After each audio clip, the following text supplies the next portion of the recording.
I never expected to spend my 70th birthday alone in a dusty, cold antique shop, surrounded by the scent of old paper and forgotten memories. Yet here I was, shivering on a threadbare sofa, my fingers tracing the cracks in the ceiling as my son's words carved fresh wounds in my heart. "You're just a burden, Mom. What would you even do with the house?" Dad knew better than to leave you with real responsibility. The echo of that cruelty was a constant companion in the silence. But let me rewind.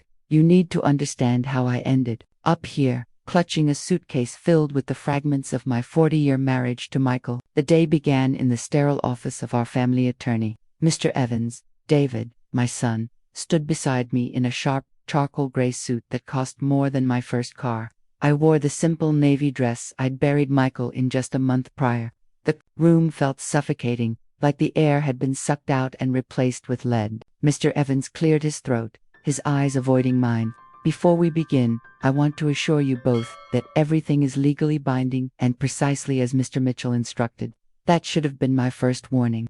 The reading of the will was a blur, but certain phrases landed like physical blows. "To my son, David Mitchell, I leave the family home at 1247 Maple Drive, along with the primary investment portfolio and liquid assets." Then, the gut punch. "To my beloved wife, Eleanor Mitchell, I leave the property and business known as the Old Page Turner, located at 331 Cobblestone Lane, an antique shop.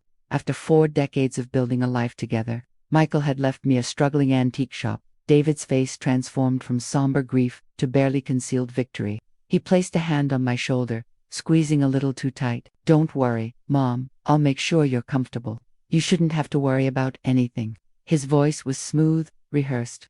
I was too stunned, too heartbroken to form a coherent question. "Why, Michael, where was I supposed to go?" The answers came that evening when David drove me back to the 2-story colonial Michael and I had shared for 20 years. The moment we stepped inside, he set my suitcase down in the foyer. "I think it's best if you find somewhere else to stay tonight, Mom." I stared at him, my mind refusing to process the words. "What do you mean? This is my home."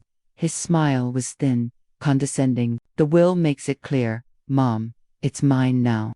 I have contractors coming tomorrow to start the renovation. It's time to modernize." My knees felt weak. "But where will I go?" He shrugged, a dismissive, casual gesture that shattered something inside me. "Aunt Carol has a spare room. Or there's always that old shop Dad left you. Maybe you can finally put all your knickknacks to use." He laughed, a harsh sound I didn't recognize. "What are you going to do? Run a failing business at your age?" That's when he said the words that would haunt me. "You're just a burden." Mom, what would you even do with the house? Dad knew better. The cruelty was so absolute, so calculated, I couldn't even cry. I simply picked up my suitcase, my purse, and the key Mr. Evans had given me, and I walked out. So, here I was, standing in the back room of the Old Page Turner, the silence broken only by the hum of an old refrigerator.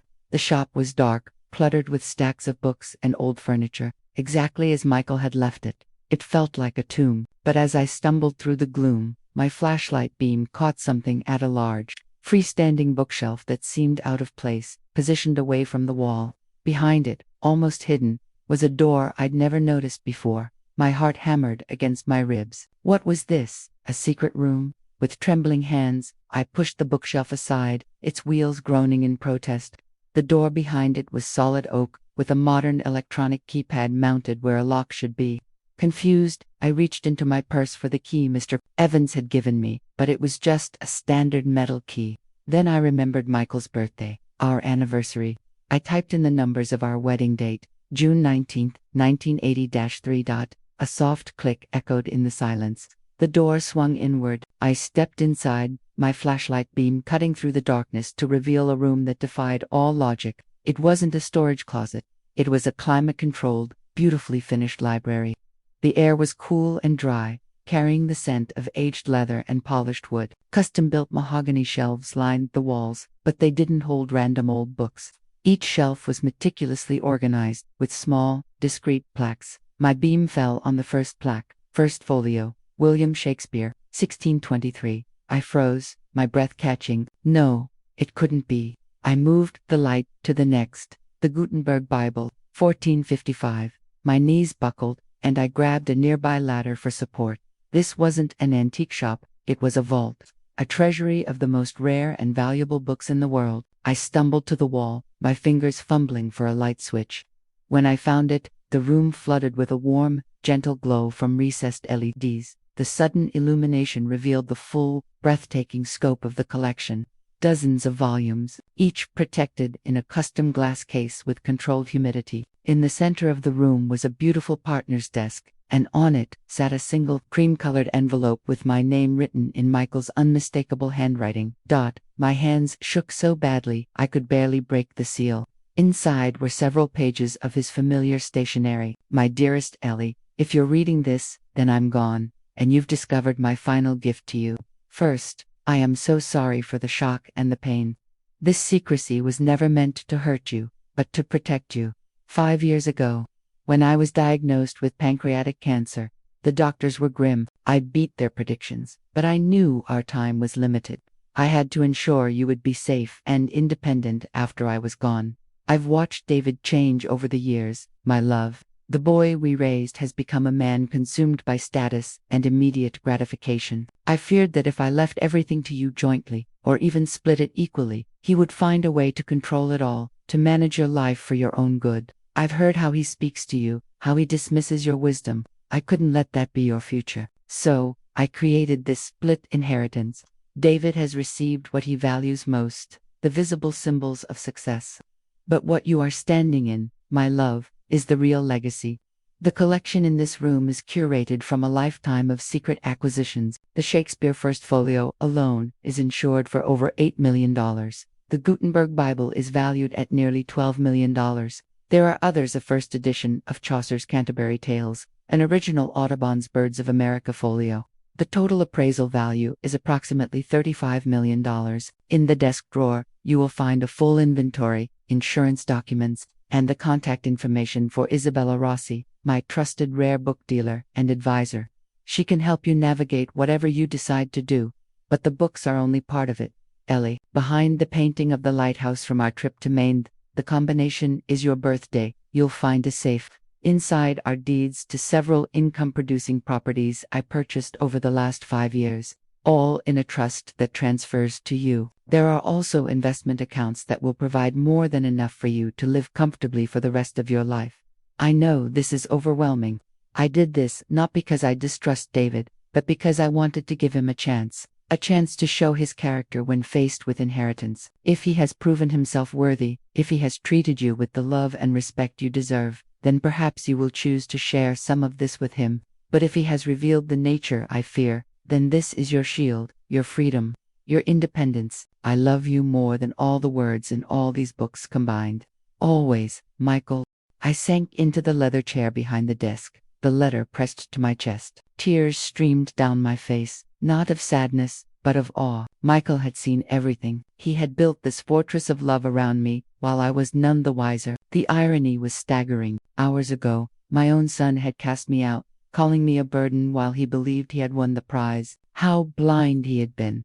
I spent that first night in the small apartment above the shop that Michael had quietly renovated into a cozy, fully furnished living space, a bedroom, a kitchenette, and a bathroom. He had thought of everything. The next morning, I called Isabella Rossi. Her voice was warm, with a melodic Italian accent. Eleanor, I've been expecting your call. Michael spoke of you so often. He was a man of profound love and foresight. She came to the shop that afternoon. An elegant woman in her 60s with silver hair swept into a shed. She helped me understand the magnitude of what Michael had assembled. These are not just books, Eleanor. They are pieces of history, and their value only grows. There is no rush to make decisions, but decisions needed to be made. David called later that day, his voice sharp with impatience. Mom, where are you? I need you to come get the rest of your things from the house. The designers are starting, and I need the space cleared. No, how are you? No, where did you sleep? Just demands. I'll be there, I said, my voice steady now. I went to the house the next morning, dressed in new clothes I'd found in the apartment closet, clothes Michael had bought in my size, with the tags still on. David opened the door, phone in hand. Finally, I've boxed up most of your stuff. Just take what you want and go. I'm on a tight schedule. The house was already being stripped, our family photos gone, the walls bare. He led me to the bedroom, where boxes were stacked high. I kept Dad's watch and his car. The rest is just sentimental junk. I sorted through the boxers, rescuing Michael's favorite poetry books, the quilt my mother made, our wedding album. Each item David had deemed worthless was a treasure to me. "When are you going to be done?" he snapped, checking his watch. "It's just stuff, Mom. You don't even have space for it in that dump." "I have space, David, and I'll take as much time as I need." I looked at him, really looked at the man he had become, handsome like his father, but with a coldness in his eyes that Michael never possessed. After I left, I drove to see Patricia Lowell, an attorney Isabella had recommended. "Your husband's estate planning is impeccable, Eleanor," she told me. "You are a very wealthy woman. The question is, what do you want to do now?" I knew I needed to secure my future and decide how to handle David.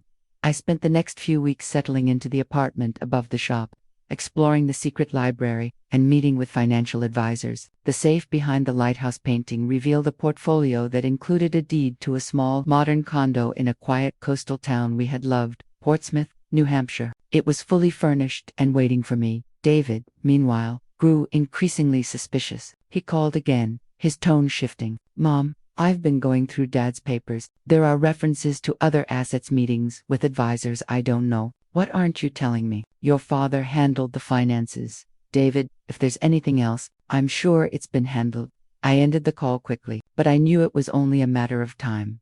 He found me in Portsmouth a month later, pulling up to the condo in his sleek BMW. "Found you," he said, arms crossed. "Nice place. When were you going to tell me you had a secret beach house?" He had hired a private investigator, claiming it was a welfare check. He'd also been to the antique shop. "I saw the hidden room. Mom, those books, Do you have any idea what they're worth? And you're just sitting on them while I'm struggling with the house renovations. The plumbing alone is costing me a fortune." The confrontation was brutal. He demanded the truth, accused me of conspiring with Michael against him. I showed him his father's letter. He read it with growing fury. "So, he thought I was a greedy monster, and you agree with him?" He stormed out, but not before saying, "This isn't over. You can't keep what's rightfully mine." For months, we had no contact. Then, his assistant, a stern woman named Brenda, showed up at my condo. "David is facing financial ruin, Mrs. Mitchell. The house renovations uncovered massive structural issues. His investments have failed. He needs your help." I listened but made no promises. I visited the house myself. It was a disaster, zongated, with construction halted. David was there, looking haggard and defeated. I overextended myself. "Mom, I need help." For the first time, I saw vulnerability beneath the anger. We met at my condo the next day. I laid out my conditions. "I will help you, David, but not with a blank check. You will show me all your debts. We will sell the house to pay off what we can. You will work with a financial advisor I trust. And you will see a therapist to address the patterns that led you here. And you will make amends to me for how you treated me." It was a hard pill for him to swallow, but he agreed. The journey was long and difficult. David sold the house, paid off his debts, and began therapy. Slowly, he started to change. He took a job with a nonprofit focused on historic preservation, using his skills for something meaningful rather than just profit. Our relationship began to heal, built on honesty rather than obligation. A year after that difficult conversation, David visited me in Portsmouth. He brought me a small box he'd found in the house, my original wedding band, which I thought I'd lost, and a receipt for a diamond anniversary band Michael had ordered before he died. He was always thinking ahead, wasn't he? David said, his voice soft. We talked for hours, like we hadn't in years. I decided to keep a few of my favorite books from the collection, the Shakespeare First Folio, because Michael loved the sonnets, and donate the proceeds from the others to establish a literacy foundation and a trust for David's future children. Life in Portsmouth settled into a gentle rhythm that I never could have imagined during those dark days after Michael's death. My condo became a sanctuary, with floor-to-ceiling windows that framed the Atlantic Ocean like a living painting. Each morning, I'd wake to the sound of gulls and the salty breeze drifting through the screened patio. I started my days with a walk along the beach, the cold sand between my toes, a grounding reminder of how far I'd come. I met other residents in the building, mostly retirees like me, but also young families and artists drawn to the quiet charm of the coast. We formed a loose-knit community, sharing coffee on the rooftop terrace and watching the sunset paint the sky in hues of orange and purple. One of my first projects was to properly catalog the books I'd decided to keep. With Isabella's help, I had custom cases installed in my study to display the first folio and a few other volumes. I found myself spending hours there, not just admiring them as artifacts, but reading them. Michael had always loved Shakespeare's sonnets, and I began to understand why. The words spoke of love, time, and legacy themes that resonated deeply with my own journey. I even joined a local book club, though I never revealed the extent of my collection. It felt good to discuss literature, simply for the joy of it, without the weight of its monetary value. David's visits became more frequent. He'd drive up on weekends, often with a bag of fresh seafood from the market near his apartment in Boston. We'd cook together in my small kitchen, laughing over missed recipes and shared memories. One evening, as we sat on the balcony overlooking the water, he opened up about his therapy. He hesitated, then said, his voice thick with emotion, "It's hard, Mom, facing how I became that person. I was so obsessed with success, with what people thought of me, that I lost sight of what mattered. When Dad died, I saw it as a transaction. What was I owed? I didn't see you." I reached across the table and squeezed his hand. "You're seeing me now, David. That's what counts." His new job at the historic preservation nonprofit was fulfilling him in ways his previous career never had. He showed me photos of projects he was working on, old libraries and community centers being restored to their former glory. "It's not about the profit margin," he said, his eyes lighting up. "It's about saving pieces of history for future generations. It feels right." I felt a swell of pride. Michael would have been thrilled to see this side of David emerging. With David's life stabilizing, I turned my attention to the Literacy Foundation. I named it Michael's Legacy, and with Patricia Lowell's legal expertise, we set it up as a nonprofit. The sale of the rare books was a complex process handled by Isabella, but it went smoothly. We raised over $30 million, which we invested to fund programs promoting reading and education in underserved communities. I became personally involved, visiting schools and libraries to share my story anonymously at first. But eventually, I found the courage to speak openly about Michael's gift and how it had transformed my life. The response was overwhelming. I received letters from women who had faced similar betrayals, and their stories of resilience inspired me in return. One particularly memorable event was a fundraiser at a Boston library. David attended with me, and he spoke briefly about his own journey of redemption. Afterward, a young woman approached us, tears in her eyes. "Your story gave me hope," she said. "I'm dealing with a family situation, and I felt so alone, but hearing how you rebuilt your relationship, it means everything."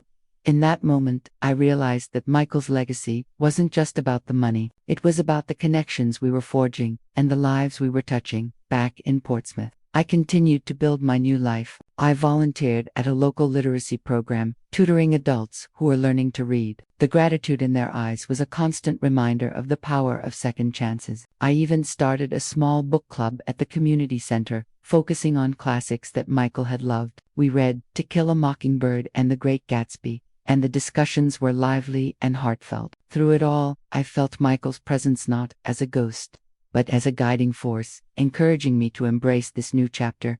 As the seasons changed, I found myself growing more content. The sharp pain of loss had softened into a gentle ache, accompanied by a deep gratitude for the time we had shared. David and I planned a trip to Maine to visit the lighthouse that had been on the painting hiding the safe. It was a poignant journey, full of memories and new beginnings. We scattered some of Michael's ashes there, as he had requested in a note, one found later among his personal effects in the desk. Standing on those cliffs, with the wind in my hair and David by my side, I felt a sense of closure and peace. In that moment, I reflected on how Michael's love had been a shield that turned into a bridge. The key to that hidden room hadn't just unlocked a fortune, it had unlocked a new beginning for both me and my son. I realized that the greatest inheritance wasn't wealth, it was the courage to transform. If you've ever faced a betrayal that became a blessing, I'd love to hear your story in the comments below. Your experience might be the light someone else needs. And if you want to hear more stories of resilience and redemption, subscribe to the channel. We're in this together.